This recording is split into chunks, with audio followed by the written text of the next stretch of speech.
Halo lulur, selamat datang di channel Eros Doni.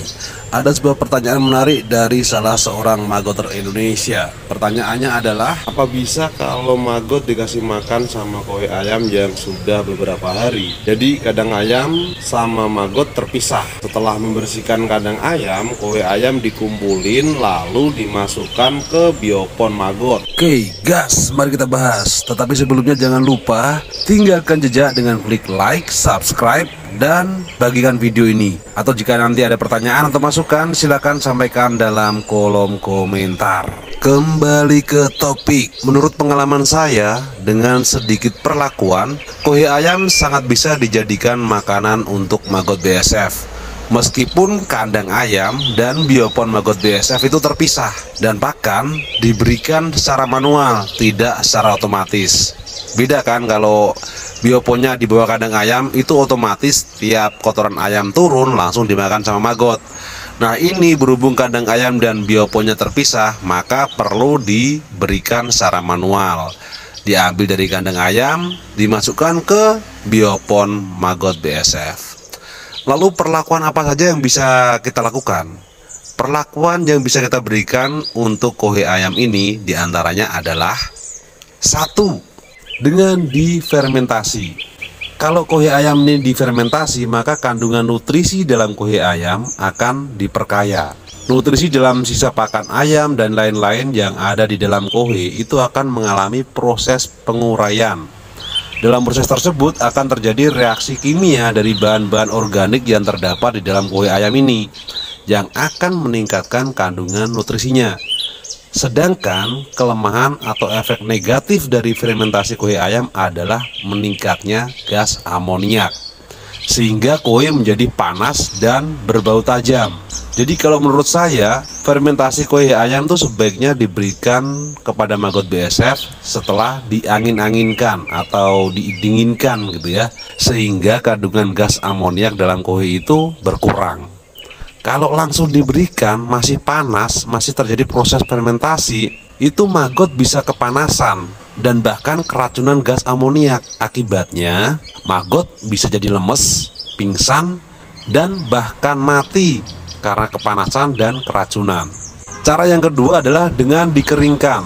Proses pengeringan bisa dilakukan dengan cara dijemur atau diangin-anginkan, digelar di apa, mungkin itu di karung atau di apapun, digelar tipis, diangin-anginkan atau dijemur biar kering ya. Tujuannya itu untuk mengurangi gas amoniak yang ada di dalam koi ayam, apalagi jika koi ayam tersebut basah karena bercampur dengan sisa air minum ayam misalnya. Koi ayam yang basah tuh cepat banget mengalami proses pembusukan. Akibatnya koi ayam menjadi baunya tajam dan juga panas. Apalagi kalau sirkulasi udara di penampungan koi ayam ini gak bagus, udaranya nggak bisa bergerak leluasa. Akibatnya itu baunya mantep bener.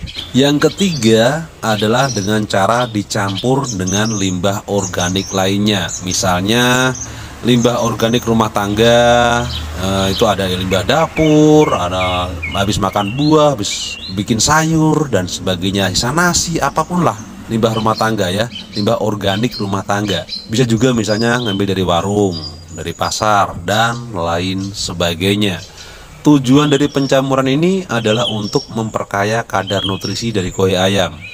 Semakin banyak jenis bahan organik yang dicampur dalam koi ayam ini, semakin baik juga hasilnya, karena nutrisi pada bahan makanan ini juga akan semakin lengkap. Semakin lengkap nutrisinya, semakin bagus juga perkembangan magot BSF-nya.